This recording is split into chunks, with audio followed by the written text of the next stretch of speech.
afternoon, and welcome back to the GSMC Chip Shot Football Podcast, brought to you by the GSMC Sports Network. I'm your host, Manny Maradiaga, live today on May the 6th to bring you another great show here to start the week with more stories around the NFL. So if you would, please remember to like, follow, and subscribe to the GSMC Chip Shot Football Podcast. And without further ado, I want to start kind of talking about basketball, about the 76ers and the New York Knicks game 6 last Thursday in Philadelphia, when, to give some context, the 76ers needed to win that game to extend it to 7 games. There was a lot of hostility around the New York fans and them taking over Philadelphia and whatnot, so there was all that talk about Ruben buying the tickets and then handing them out to a lot of Philadelphia 76ers fans and all that. And among that crowd of 76ers fans were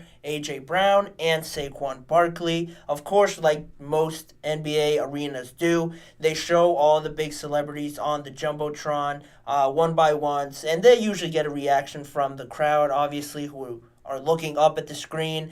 A.J. Brown comes up, a bunch of cheers, nothing bad. Then Saquon comes up, and with the amount of New York Knicks fans in there, a lot of boos rained down on Saquon Barkley. He gave a bit of a sarcastic laugh, and, nothing much was made of it.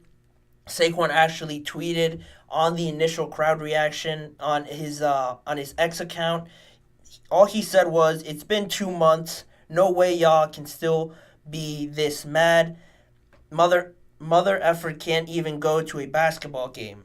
That's what he tweeted initially from the crowd's reaction, and nothing too bad came of that, except one fan, somebody that replied to that tweet and said basically that he bailed on New York and that all the boos were warranted. He should have expected them, just something along those lines. Just fans still being mad about it, still being fans and having feelings a certain type of way around Saquon Barkley. And to that, it caught Saquon's eye, and like most Twitter exchanges go, he replied back to that one fan and said, "Let me educate some of you fans here. I can't bail or become a traitor if I never got an offer to come back. So I went to the organization I felt that was the best, and after already being here for a month, man, I'm excited to be an Eagle.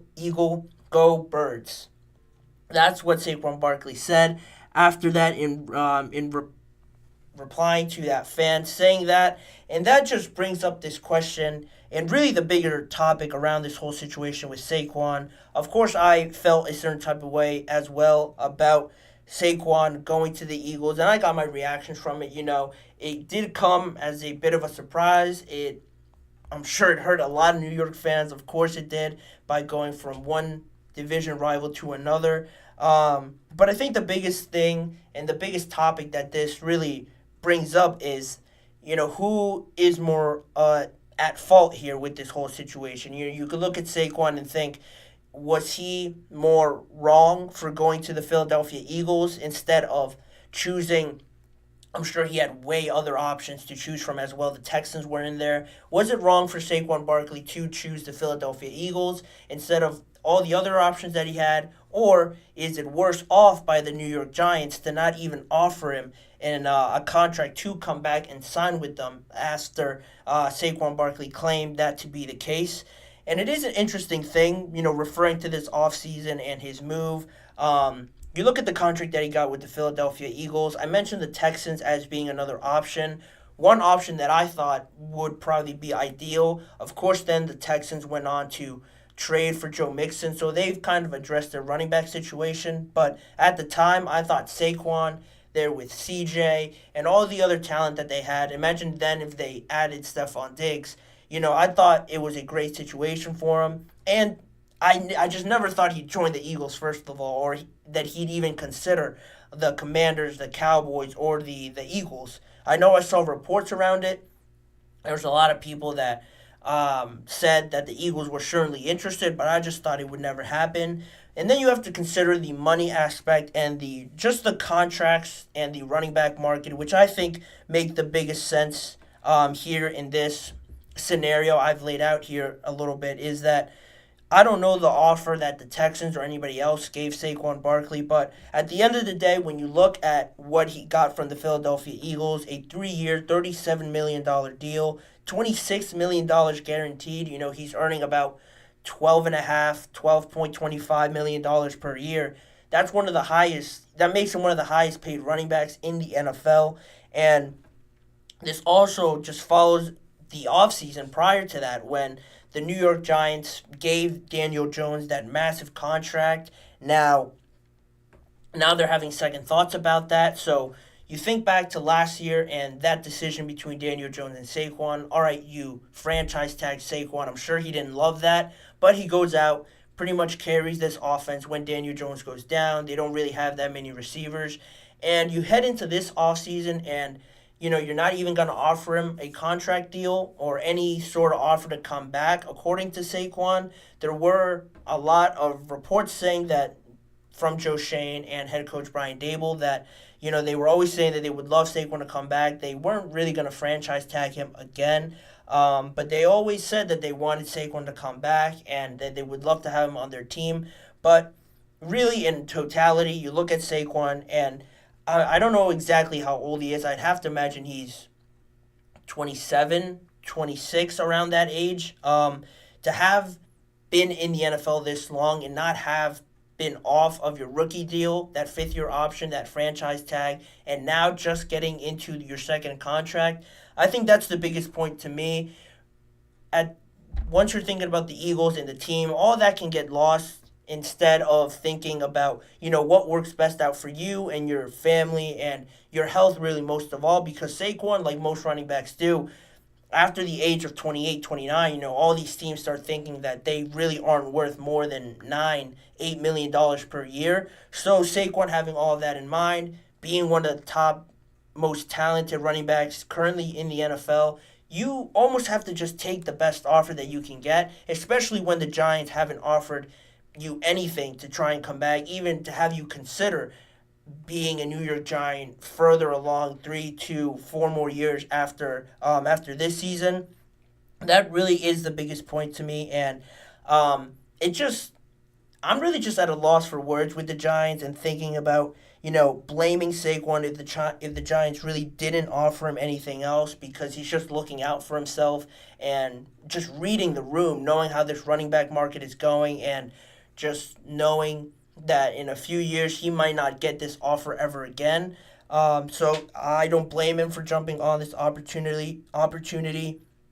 And at one point, really, when I started thinking about this whole thing, when you're choosing between Daniel Jones and Saquon Barkley, I know that was the biggest idea of last offseason. I mentioned it briefly. People will point to the quarterback being the most important position on the field. The quarterback gets the most money. He's the most vital piece in all of sports, people say. But at some point, when you have a talent like Saquon, and you look at the quarterback, and you can't help but have some doubts, not just talent-wise. If you're saying Saquon's better than Daniel Jones, that's subjective. Anybody can have an opinion on that. But the doubts come from Daniel Jones being hurt, having those fumbling issues, and just really not seeing really stable in there as your starting quarterback. And you have Saquon, who has been this generational all-world running back. At some point, I ask also, on top of who's more in the wrong in this situation, at what point do you start looking more at just having the best player on your team and giving him the contract that he deserves rather than falling back on this position sort of reasoning that just because he's a quarterback, just because he's a wide receiver, he's getting the money, not looking at the talent and what really each player has given to this organization. I think that gets lost a lot in these contract situations when teams just prioritize a quarterback, no matter who it is. It always just seems to fall in favor of the quarterbacks, and that's something that maybe the Giants fell into while negotiating this contract with Daniel Jones and Saquon. So that's something else that really just supersedes all this conversation of who's more in the wrong. But overall, I don't blame Saquon for moving on. I think it is, like Saquon said in his initial tweet, that it has been 2 months.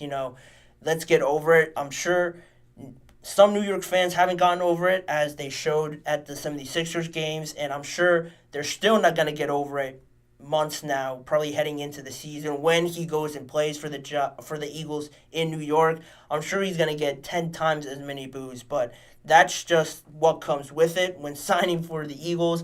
A lot of fans take that personally. They're just being fans at the end of the day, so Saquon can't really change that, but picking aside, I don't blame Saquon for doing this. If they didn't offer you a contract, you just have to turn the page and just move on from it. He got a great deal with the Eagles, and I'm excited to just see him play with the Eagles and seeing how that whole offense just runs with Hurts, A.J. Brown, Devontae Smith there in the NFC.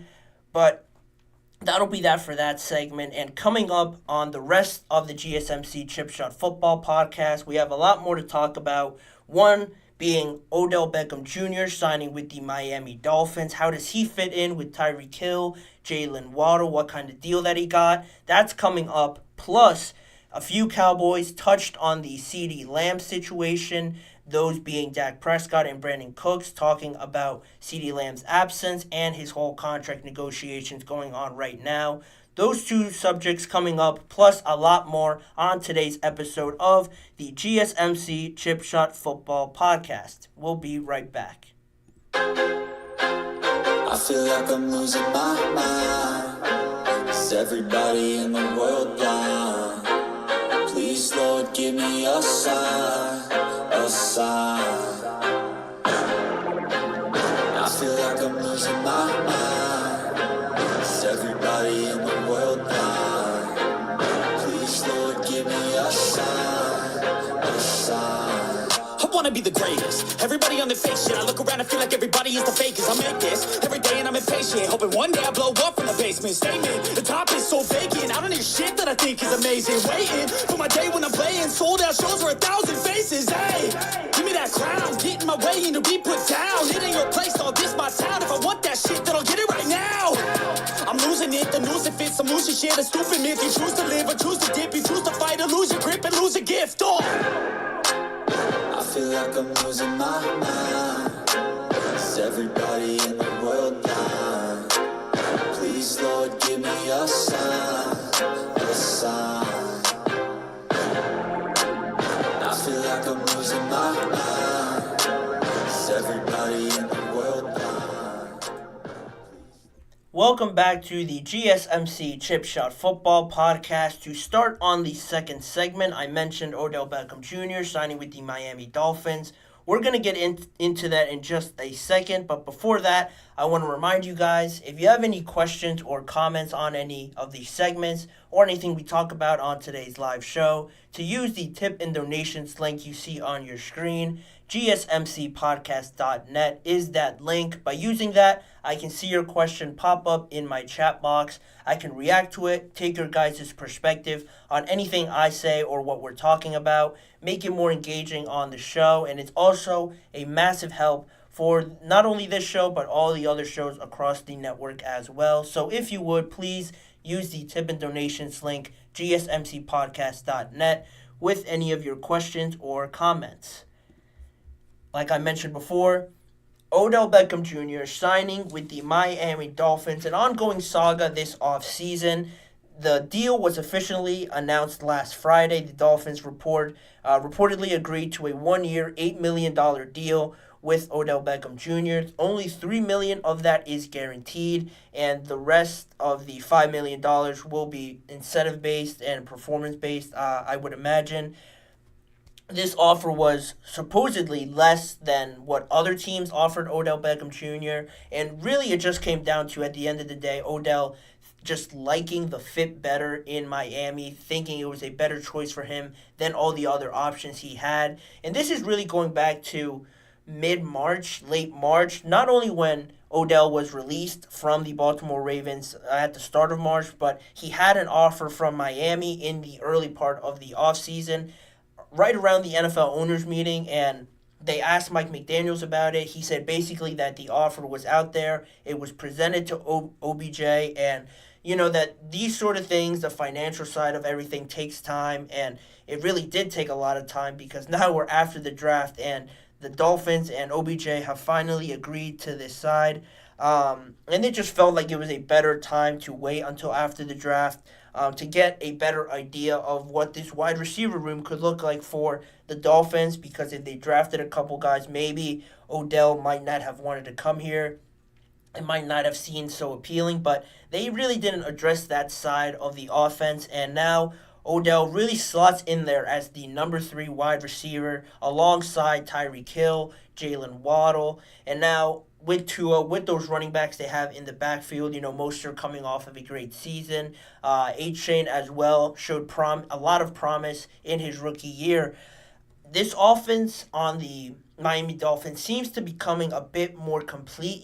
Mike McDaniels and their ownership is starting to mold it in a way that seems a bit more balanced, with some options outside of just Tyreek and Jalen Waddle. And once the deal was announced, you saw Tyreek Hill going on social media being excited about it. Jalen Ramsey as well, oddly enough, being on the Dolphins, reuniting with Odell. Last time they were on there, he made sure to tell everybody that they went on to win the Super Bowl and they had that great season. A lot of excitement and a lot of positivity coming from the Dolphins after that. And just looking at Odell and sort of what he can bring to this offense now with the Dolphins. It's been 10 years since the New York Giants drafted him there in 2014, 12th pick, I want to say. And since then, he had that amazing start of his career, recorded at least 1,300 yards in his first 3 seasons of his career.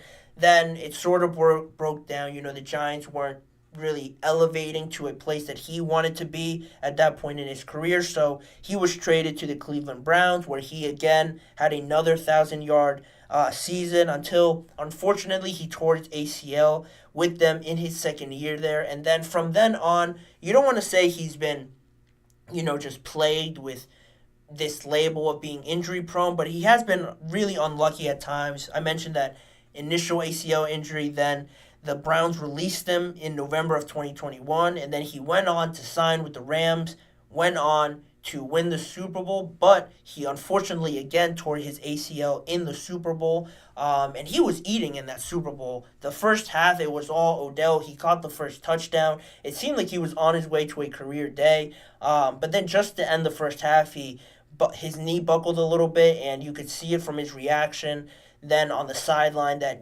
that ACL had gone again. So it was really sad to see. And then from that point on, he moved on from them, went on to the Baltimore Ravens. And from then, I think you're starting to see more of what Odell can sort of bring you. Because with the Ravens, I think it is a little bit misguided, because the Ravens don't really have that dominant, unquestionable number 1 receiver. They have Rashad Bateman there, who's nice. He's a great receiver. Zay Flowers is coming in as a rookie. He's still a young player that you don't really know what kind of trajectory his career is going to take. With Odell being in there a bit more of a veteran, I mentioned the injuries. You don't want to toss him out there for endlessly amount of plays. So there does come some caution with him. Plus, obviously, that the Ravens just run the ball 70-80% of the time compared to what they do throwing the ball. And they already have other options like Mark Andrews. Isaiah Likely stepped up a lot this year. Then with Zay Flowers coming more into his own, and Odell again nursing another injury, it didn't really all just fall in line with Odell. I think the team fit wasn't really there. Sure, it was exciting at the start when you're talking about Odell, Lamar Jackson, that offensive line, how great it was in previous years. Just adding Odell, it seemed like it was going to be great. But I think that idea of him being that receiver that Lamar needed at that time, I just didn't think it fit. He dealt with injuries, so that really didn't paint Odell in a positive light, because I still think Odell can contribute something to an offense, and that's why I thought Miami was the best fit for him, because not only do you have one dominant receiver, Jalen Waddle is very capable of being a number 1 wide receiver on at least 50% of the NFL teams out there. So you have these 2 1A, 1B guys can run anybody out of the stadium by just their pure natural speed that they have. A lot of teams just have to sit deep in coverage and make sure that they just don't get beat with the deep ball. And with that, you open more of the field. It's a massive reason why the run game was so efficient. You have less people in the box. So Raheem Mostert had a great year. Shane also, like I mentioned, got more into his zone as the year went on. Now you bring in Odell Beckham Jr. with those deep, high safeties back there, a lot of cover 3, cover 4 maybe in the secondaries. You can have Odell Beckham Jr. work the middle of the field, work these intermediate routes, where I think that suits him better now because he's not the same receiver with the New York Giants, blazing speed, can just beat you one-on-one, can really run every route on the route tree. He's not that sort of guy anymore, and to have teams try and lean on him as their number one receiver, I think that would be a mistake. Now with the Dolphins, they have a great running game. They have an established passing game. Odell is in there more just so to be probably at best their number 3 wide receiver. And if he can do more, that's phenomenal for the Dolphins. They're getting a bargain for a 1-year deal if Odell can have any resemblance to what he showed probably with the Rams, at the very most with the Cleveland Browns, but I don't think that's likely. If he can show any sort of resemblance to what he did with the Rams there towards the end of the season, I think this deal is a bargain for the Dolphins. To have him be their number 3 wide receiver is not too much of a gamble. Plus, like I mentioned, it's only $3 million guaranteed, so you're not really risking too much financially because further down the line, I'm gonna talk about it at some point this week. The contract negotiations with Tua have begun, at least a little bit. They've got the ball rolling, according to ESPN's Jeremy Fowler. The Dolphins have now let the NFL draft move on, so now they're reaching out to Tua and sort of getting that dialogue going a little bit with Tua. And according to Jeremy Fowler, it seems like they want to get this deal done. I think he even said that with all the other quarterback negotiations going on, he feels that this one is one of the more likely ones to happen. So to add to this offense and still keep Tua, adding Odell for a very cheap deal, not going to cost you much as a number 3 wide receiver, I think it makes the most sense to bring him in, sign with the Dolphins, and then if he plays great, that's great. If not, he can move on, or you could talk about a renegotiation or an extension further down the line. But again, I think this is a great move for Tyreek, for Jalen Waddle as well, because as much as they can help Odell can help them a lot, working those middle parts of the field. And by doing so, you have Odell being a focal point somewhat therein for the Dolphins. And now Tyreek might get at least one of the 2 guys covering him a little bit off of them, cheating towards the middle. And that will make him even better because towards the end of last season, I think a lot of attention, especially in that Chiefs game. I'm pretty sure Jalen Waddle didn't play or he was hindered by an injury. Then you have Tyreek Hill just getting all the attention, being a non-factor. That's when you see the struggles come up. Adding another guy like Odell, a veteran, knows how to get open, knows what it's like to play in the NFL. It makes the most sense to bring in a guy like this. They're all excited about having him there. Why wouldn't they be? And I really like the fit. I really like the Dolphins this year overall. I'm not going to get into, predicting or anything or breaking them down right now. But I think they have a good shot of really improving from last year. They got more pieces on the defensive side of the ball. Another year with Mike McDaniels. If you keep Tua around, that's even better. You don't have this cloud hanging over your head. And you got better on the offensive side of the ball. I think they'll learn from last year with some of the deficiencies they had on defense and just their offense not being showing up really in some of the biggest moments, Tua especially. I think they'll get that all figured out. This is a good step in doing so. And overall, it gets 2 thumbs up from me for this deal for Odell Beckham Jr. I'm very excited to see how it plays out during the season. But anyway, moving on with another segment. We're actually going to go to a quick break right now. And on the other side of it, I mentioned before, we're going to talk more about the Dallas Cowboys and what they're saying about CeeDee Lamb not being at the voluntary workouts and his contract. Then, further down the line, Adam Peters talking about the trade offers he received for that number 2 overall pick. What was he offered, and what were his thoughts around those offers from other teams? Stick around to find that out. You're listening to the GSMC Chip Shot Football Podcast. Looking for your daily fix of sports talk without having to pay for it? GSMC Sports Network is available on YouTube. Just search GSMC Sports Network. Get your fix of daily sports talk shows on YouTube, absolutely free. NFL, college football, NBA, MLB, MMA, UFC, fantasy football, and so much more. GSMC Sports Network has shows running all day long, with new sports shows starting every 2 hours. Just like on your favorite cable sports channel, except GSMC Sports Network is absolutely free. Just search GSMC Sports Network on YouTube to catch one of your new favorite shows, like the GSMC College Football Podcast, Chip Shot Football Podcast, Hoops and Heels Women's Sports Podcast, GSMC Basketball Podcast, and so many more. Check it out for yourself. GSMC Sports Network, now available on YouTube absolutely free. Search GSMC Sports Network on YouTube right now. Jumping back into the show and into the third segment on today's episode, more around the Dallas Cowboys and their star wide receiver, CeeDee Lamb. Of course, everybody knows that CeeDee not being at the voluntary workouts thus far. A few weeks now have gone by since these voluntary workouts have started. And, he is playing on his fifth-year option.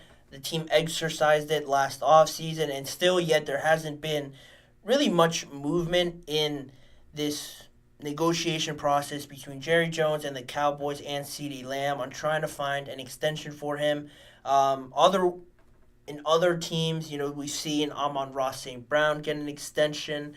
I'm blanking on a name now on who else got an extension. A.J. Brown, Devontae Smith as well.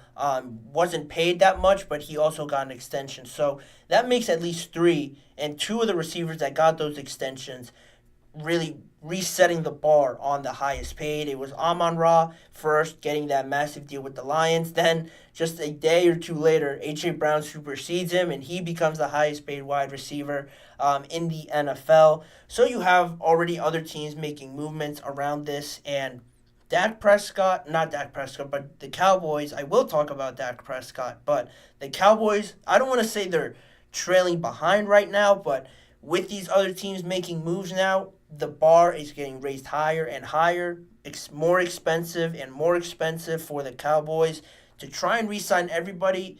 Time is starting to, be more of an emphasis now when you're talking about re-signing CeeDee Lamb, who arguably had a receiving season last year that compares to any of those guys that received extensions, and he still hasn't gotten one. That's something to keep in mind. With this talk about CeeDee Lamb not being at their workouts, I wouldn't classify it as a holdout officially right now because they are voluntary at the end of the day.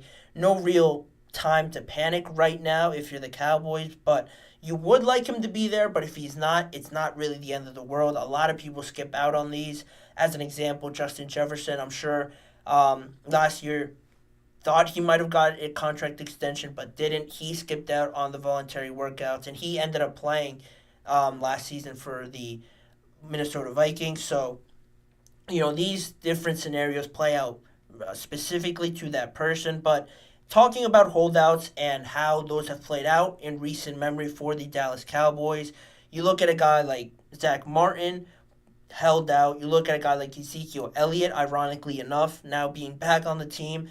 Both of those are the Cowboys players that have held out recently into training camp for the Cowboys, and both were given long-term deals before that season even started. So, looking at that, if you're CeeDee Lamb, seeing how that has worked already, it could be an avenue that would fit you if he's willing to miss out some OTAs, some of training camp potentially to try and negotiate and get really some more traction on these contract negotiations.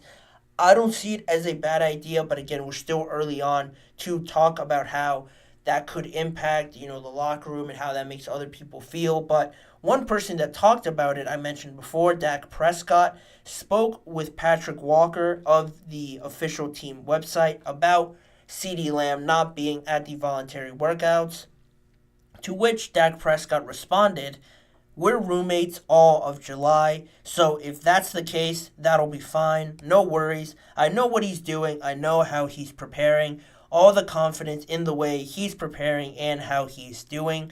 So from Dak Prescott, nothing really to make of this. If CeeDee Lamb is doing his own thing and he's just prepared, it all makes sense, and I could agree with that, being Dak, and not to mention he also trying to figure out a contract situation. He could feel like that, but also say he doesn't get a contract extension and this is the last year with the Cowboys. How much, genuine interest is there from Dak to say, oh, CeeDee has to be here. We would love him to be here. If he's not even going to be here next season, how much sincerity is that in that statement? But I won't come on here and say that he's lying. He's being ingenuine by any means, but that's also a thought you have to think about. If you're Dak, if you're reading these comments, Dak might not even be there next year, so how does that affect how he feels in reality to CeeDee and all these other guys talking contract negotiations? Because as much as you want to see your best friend, your roommate, as Dak put it, get paid, you also don't want to be forgotten about and left to just move on. If this team really says they care about you, you also want to get a contract extension. And for now, CeeDee Lamb is set to make about $18 million on that fifth-year deal, but he is eligible now for that franchise tag in 2025 to keep him around. So that is an option to explore. One that I haven't brought up before just because, CeeDee coming off of a big year, you don't want... Think about if you're CeeDee Lamb and you come off this massive year, then you have to wait another year to try and play great, to try and live up to those expectations, and then at the end of that, you get rewarded with a franchise tag. That's the least likely thing you want to happen if you're CeeDee Lamb, but it is an option for the Cowboys, like I mentioned, if they have to try and work something out with Dak or maybe even Micah Parsons. $18 million on a fifth-year deal now, and then having the option to franchise tag him again to keep him around another year, I'm sure is something that is being discussed with the Cowboys.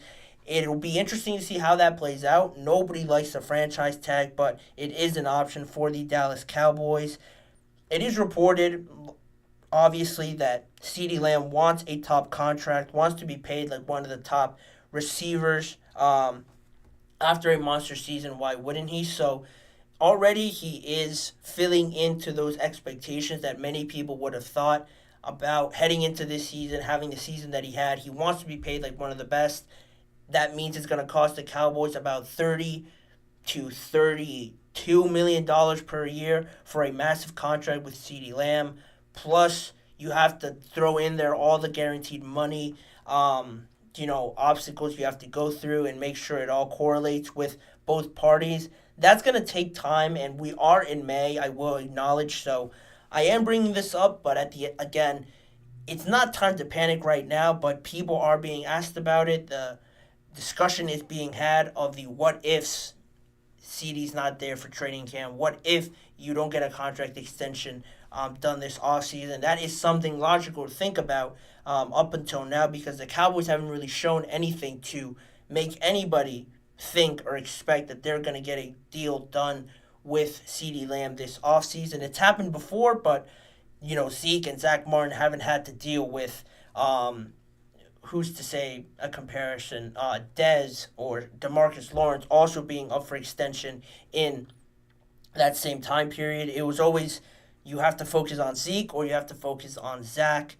Maybe both of them at the same time, but no more than two to one person you have to focus on. That's what makes this whole scenario about the Cowboys' big three, essentially, on their team so fascinating, because all of them want to get paid, should get paid like top guys, but with the Cowboys and how their salary cap has shaped out, not really signing anybody in free agency, mostly in part because they want to keep these guys around, but how much does that play into team building and how competitive this team is? All these variables just circle around everybody's mind, especially mine, trying to figure out what they're going to do.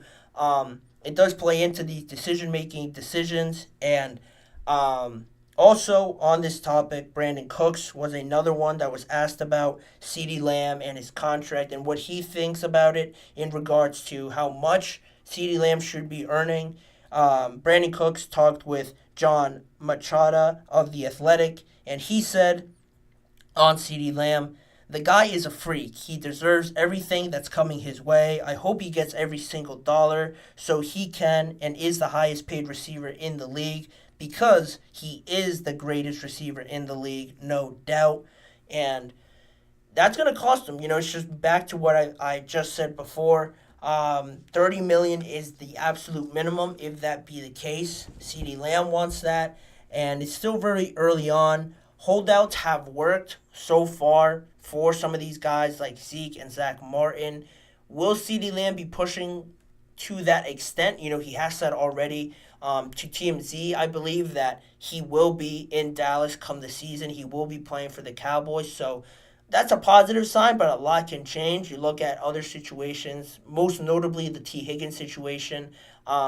Similar, he requested a trade, then he said he would be okay with playing in Cincinnati. Now, again, it's popped up that after the Trey Hendrickson trade request, now T. Higgins, again, is pressuring the Bengals to try and get something done. That's being resurfaced again. A lot can change in this offseason with these receivers, and say somebody else gets paid, say Brandon Ayuk gets paid a lot of money, then not only will all the attention be on the 49ers and Brandon Ayuk staying or going, being traded, whatever it may turn out to be, but all the eyes, you can bet, will turn over to Dallas again and look at the Cowboys, look at how CeeDee reacts to this deal and how that relationship develops over this offseason if they just keep waiting for other guys to get paid and still expecting CeeDee to get a lot of money.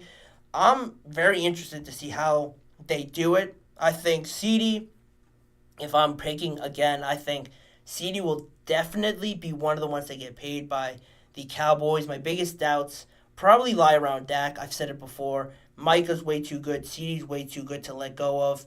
I think Dak might be the odd man out here, and this being another way for the Cowboys, if CeeDee Lamb holds out, it would be a great strategic move for the Cowboys to kind of prioritize CeeDee Lamb and have his name at the top of the list.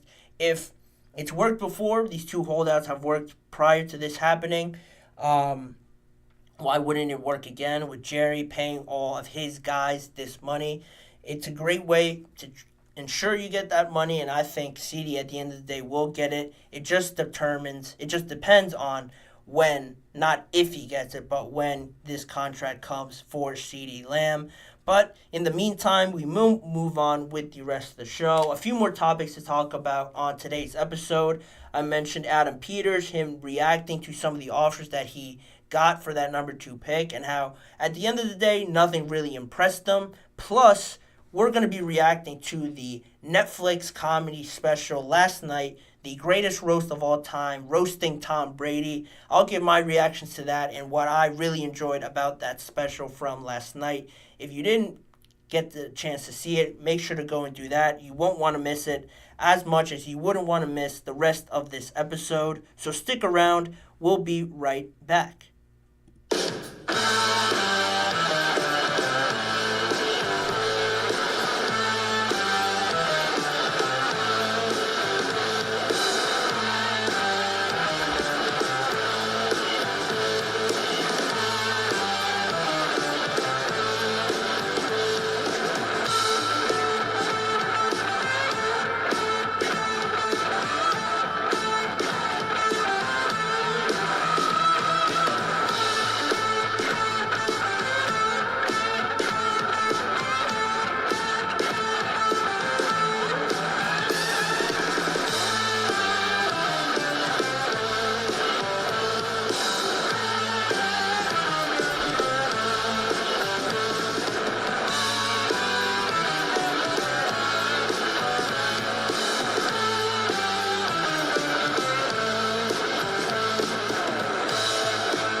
Back here now on the GSMC Chip Shot Football Podcast to talk about the Washington Commanders now, sticking with the NFC East from last segment on talking about the Dallas Cowboys. The Washington Commanders, last week I mentioned Las Vegas' general manager, Tom Telesco, talking about trading up, that they didn't want to overspend, that just getting a quarterback didn't line up for them after we saw these rumors about the Raiders reaching out to the Commanders about trading up for that number 2 pick because of all the connections between Antonio Pierce and Jaden Daniels. Pierce were recruiting him to Arizona State, where he started his college career. The love Jaden Daniels still has for Antonio Pierce, has talked about him glowingly. So naturally, I really would have liked this to have worked. If he didn't go number 2, I thought the Raiders, if they pulled off a crazy trade, I thought it would have been great to see him reunited with Antonio Pierce with that offense that is one of the more underrated ones, I believe, in the AFC at least. I would have loved to see it, but like most people predicted, he ended up going to the Washington Commanders, and there was a lot of interest for that number 2 pick. Outside of the Raiders, I'm sure there was a lot more teams interested in that, as well as that number 3 pick with the Giants trying to trade up to that. The Vikings were a candidate to trade up for that, but nothing really came close to Las Vegas. They claimed that it was all smoke and mirrors really to trade up to that number 2 pick. Like I would have felt it was appropriate, just because as much as I wanted Jaden Daniels to end up there, I thought it would have been great to see him on the Raiders and just trying to fit into that star-studded division with Herbert. You have Bo Nix in there now, Patrick Mahomes. To fit in Jaden Daniels in there, it would have been really exciting to see, but I really didn't believe it in reality that they had enough to trade up that far, and they said it was all smoke and mirrors. And now you have the Washington general manager, Adam Peters, talk about these trade rumors during the draft and people just asking him what it was like getting these offers, what kind of offers he received. And he said basically, I think you'd be surprised, really, in terms of the offers. We got really one solid offer, and it didn't even move the needle. It had to move mountains to get us off of Jaden. That was according to the big 100.3 in Washington, the radio station there, in an interview with Adam Peters. Really just talking about these offers, and that surprised me a little bit, just because there was a lot of smoke here, like I mentioned before, leading up to the draft. When there's smoke, there's usually fire there's something brewing, and not to mention that, and all just the normal trade rumors and reports about teams being interested in that pick, you had the unorthodox top 30 visit with Jaden Daniels and Drake May, Michael Penix, J.J. McCarthy, all coming in there at the same time, being part of a massive group of just prospects coming in. Very unorthodox. After that, you had Jaden Daniels, his agent, go on and talk about how he might not have liked it. It caught him off guard and might have ruffled some feathers there in a potential relationship long-term that the Commanders would want to have with Jaden Daniels. Did that off-put him? Now, because he doesn't want to go there, it really bothered him that this top visit went like this. Were the Commanders going to pivot elsewhere, maybe to J.J. McCarthy? That was something to keep in mind. No specifics on the trade deal, but there were those rumblings going around that I really thought could end up being legit because of that. And like I mentioned, no specifics, nothing was really taken seriously from these rumors from all these other teams reportedly being interested in the trade. What is fascinating to me is that ESPN's John Keim reported that if really that top 30 visit didn't work out, and if it wasn't going to be Jaden Daniels for whatever reason, the Commanders decided not to select him, that the second best option was actually J.J. McCarthy, according to ESPN's John Keim. And that made a lot of sense to me. I saw a good amount of information from sources saying that the Commanders had a great meeting with him. They really liked JJ and the way he plays, how he had that success at Michigan in his final year. To fit in with that offense of Cliff Kingsbury, it would certainly have fit the bill for the kind of quarterback that Kingsbury would want to have in there, can do a little bit of everything. J.J. McCarthy certainly surprised a lot of people with how mobile he is.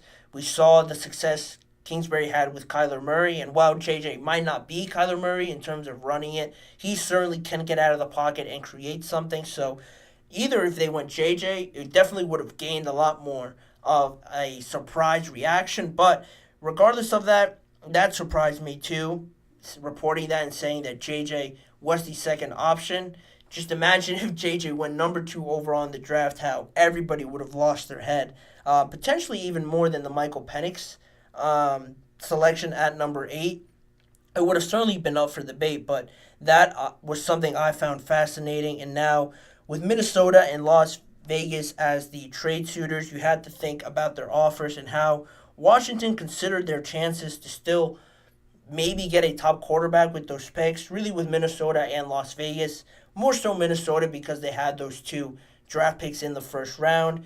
Say you wanted to trade with them and you really considered it, how would that affect your game plan and still trying to get maybe a J.J. McCarthy? You know, you trade with the Minnesota Vikings, they get J.J. potentially at 3 or 2, or they get Jaden, and then how does that affect you now, you being back at 11, trying to trade up maybe to number 6 with the Giants, and how that would have shifted this entire draft very drastically if that ended up happening. Maybe even to number 7 because the Giants didn't select a quarterback at all. They went with Malik Neighbors. So really, if the Commanders would have traded with, say, the Vikings because of those 2 first-round picks, they get a quarterback, Jaden or JJ, whoever it is, then the Commanders still have the option to trade with the Titans at 7, the Falcons maybe at 8 if they were able to work something out there to still draft a quarterback. So that was one option that I thought wasn't too far out of the realm. Of course, we don't know what the specifics were. If Minnesota offered both picks, maybe they just offered one and the Commanders didn't really accept it. You look at the Raiders again, they sitting at 13, if the Commanders would have made that deal, they probably would have been crucified in all honesty because of how much they desperately need a quarterback. To give up that pick and stay at 13, not many people in the top 10 are willing to trade out of there for a quarterback needy team.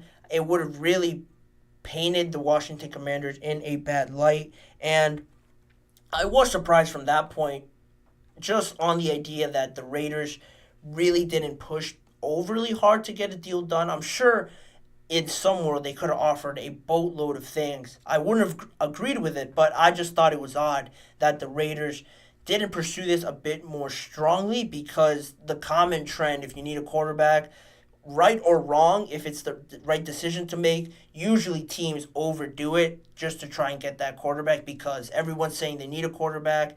They obviously need more talent there, and it usually gets to them, and they end up trading too much, getting the quarterback anyway. But good for the Vikings for staying put.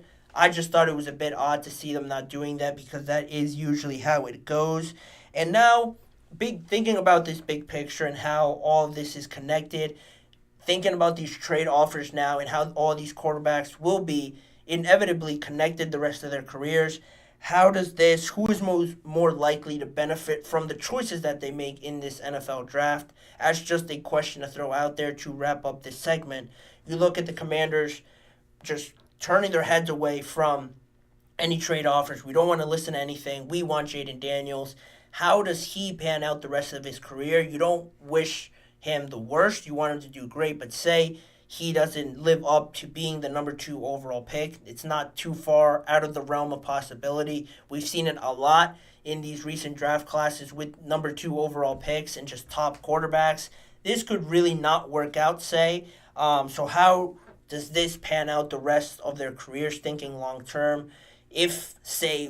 What if they accepted one of these trade offers and then it turns out drastically different than if they selected Jaden and it didn't go well? All these sort of scenarios pop into your head when you're making decisions like this. Same goes for the Las Vegas Raiders. How much does not selecting a quarterback, not really pursuing it as strongly as it usually does happen, how much does that come back to bite them when maybe this season they win 4 games, 5 games with Gardner Minshew, Aiden O'Connell, and You have superstars like Devontae Adams being unhappy. The offense is not really humming. You have a high draft pick next year, but how much does that affect the chemistry and the trust you have in Antonio Pierce in his first season officially as the head coach? All what if scenarios that just come back to these decisions that you make at the draft. But the Commanders, really what matters most of all is that they feel confident about it. They like Jaden. I thought he should have gone number 2 overall. Now, with the offseason that they had in free agency and how it all comes together, that really is the most important point at this moment, how the signings, the draft picks all gel together to be competitive next season. We're going to have to wait and find out till the actual season, but for now, we'll leave that there, and we'll go into the final break on today's show. And when we come back, my reaction to the Netflix special, Roasting Tom Brady. There was a lot of great jokes and a lot of things that I can't repeat on this show, but overall, I thought it was great. So stick around to find out more on what went down on the greatest roast of all time from last night after this short break.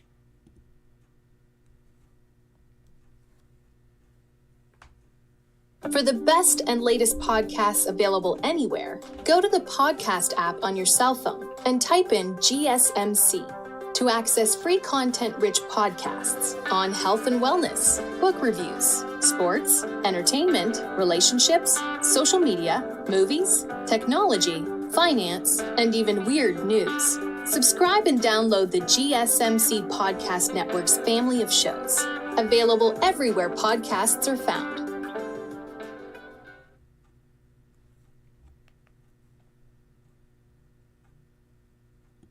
Back here now on the last segment on today's episode. How about that? How about the Netflix special from last night? If you didn't catch it, make sure to go watch it on Netflix if you are subscribed to that platform. I unfortunately, I can't lie, I did miss it live. I really wanted to see it, but it just flew over my head. So I did watch the majority of it today. A 3-hour special that really was worth all of that time you put into watching it. They had a lot of great personalities on there, a lot of big name celebrities. You had Kevin Hart hosting it along with Jeff Ross, and you had a bunch of Brady's old teammates there. Edelman, Gronk, Bill Belichick was there, Willie McGinnis, Rodney Harrison were all there. Randy Moss went up there to roast Tom Brady. It was all great from the celebrity and just the attraction of it all. But really what mattered most was, all right, if I'm going to really tune into this 3 hours of your precious time, how much will I really benefit from it? I promise you guys you will not really regret this decision to watch it, just because from the start of the show really to all the end of it, I thought it was great from start to finish. Kevin Hart started it off telling great jokes, roasting Tom Brady a little bit. Then Jeff Ross followed him up. On Jeff Ross, great. He's usually known for doing the comedy special roasts of other big name personalities in the entertainment business. But there was one awkward moment on there when Jeff Ross made a joke about Robert Kraft and the issue he had in 2019. I want to say, about, I won't go too much into it, but he mentioned Robert Kraft in that issue he had back in 2019. And if you want to know more, look it up. But he made a joke, and awkward moment because Tom stood up and he really didn't like the joke. He went up to him and said something in his ear. I don't know why he covered his mouth. The microphone was still there, and he picked it up really clearly, basically saying, "Don't say that, you know what, ever again." Jeff Ross put his hands up and said, okay.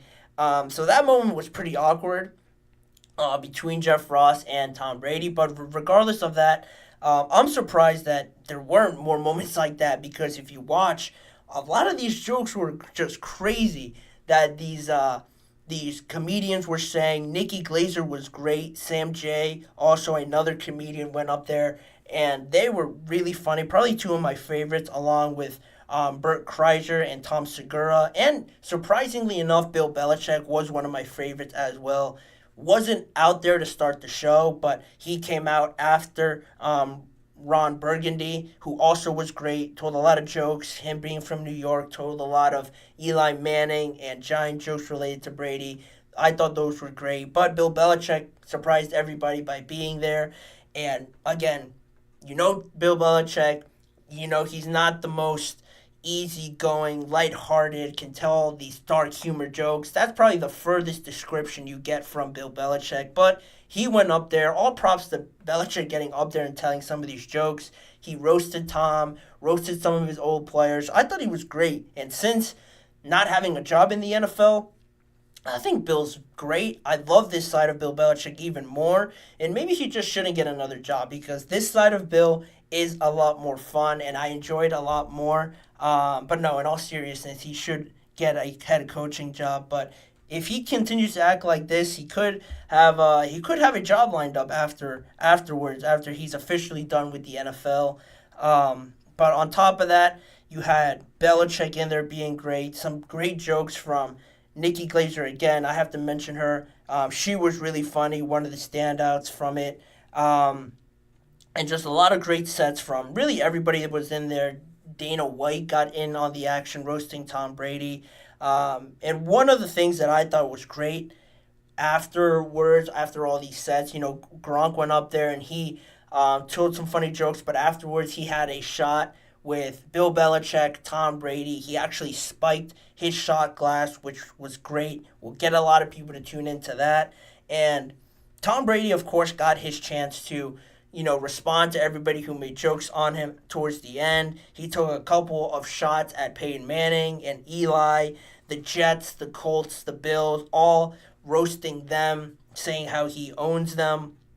He made a couple of Deflategate jokes, which were pretty surprising. I think a lot of people were just caught off guard by them, almost admitting to Deflategate. But it was all in good fun, and all the jokes were great from Tom responding. You had Peyton Manning come out and give a couple of jokes to Brady, give a couple of jabs in there, while also announcing officially that Bill Belichick will be a reoccurring guest on the Manning cast. So that's another positive that came out of this. And just overall from this whole experience, seeing this comedy special and how it went down, a good shout out to Tom Brady as well for just sitting there and taking all of these huge hits from these comedians, because these guys are professionals at what they do, just professionals at making fun of you, poking fun of you, and some of the jokes on Brady, his marriage, his diet, and all these other things around him. I mentioned I can't tell some of these jokes on here because they were crazy live on air, but overall, I love this experience, having these roast sessions on Netflix, more of these live events. I talked about it before with Netflix and going more into the live scene. I'm really a big fan of it. I think more people will gravitate towards it. This was a great way to introduce it as one of the bigger events, part of their comedy special festival that they have there running through May 12th, I want to say. This was a great introduction to it, and I hope they're able to do this more with other athletes maybe on there, just more live events. They don't have to be roasts, but just seeing more live events with other guys around the NFL, or maybe they venture off into other sports. I think it would be a better way to draw more people into Netflix other than just their usual series and movies that they have on there. I think this is a great way to do it. This was a massive success, and again, I can't urge you guys enough to go check it out. I thought it was great, really funny. And just you see these guys in a different light as well. Athletes usually don't go up there and tell jokes, but I think they held their own. You see some comedians, at least from my point of view, that I really wasn't familiar with. You get to see some of their stuff, some of their sets. You might like them more, and that way it grows more. You go and check out their stuff a lot more often. Overall, top to bottom, I would give this 10 out of 10, 100 out of 100, however you want to rate it. Again, I urge you guys to go watch it. It was great. I don't know how long it'll be up there, but again, I'm a really big fan of it, and hopefully Netflix continues to do this more and more. That was my reaction from it. Very positive.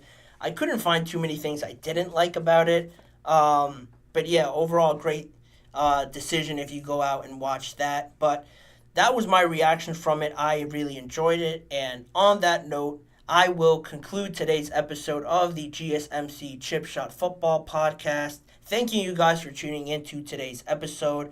Please remember to like, follow, and subscribe to the show, as well as also following us on Facebook, Instagram, X, and TikTok for more of the network's content outside of sports as well. If you want to see me and more of this show, check out the GSMC Sports Network channel and the GSMC Podcast Network channel, where all the full live shows are on there. YouTube Shorts are posted daily as well on both channels, and individual segment videos are all on there. If you don't have time to watch an entire segment or entire live show, each segment is on there with its own video for you guys to enjoy. And as a reminder, tune in every weekday at 6:30 p.m. Eastern Time for more NFL and football conversations with me, Manny Maradiaga, as your host. Thanking you guys for joining me on today's episode, and I hope to see you guys all back here again tomorrow.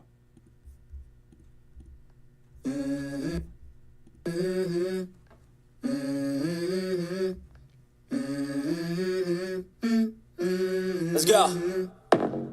I wake up to a little bit of drool on my pillow, feel like it's gonna be a bad day. Yeah, I'm tired of shit, and the coffee ain't hit yet, damn, ain't that great.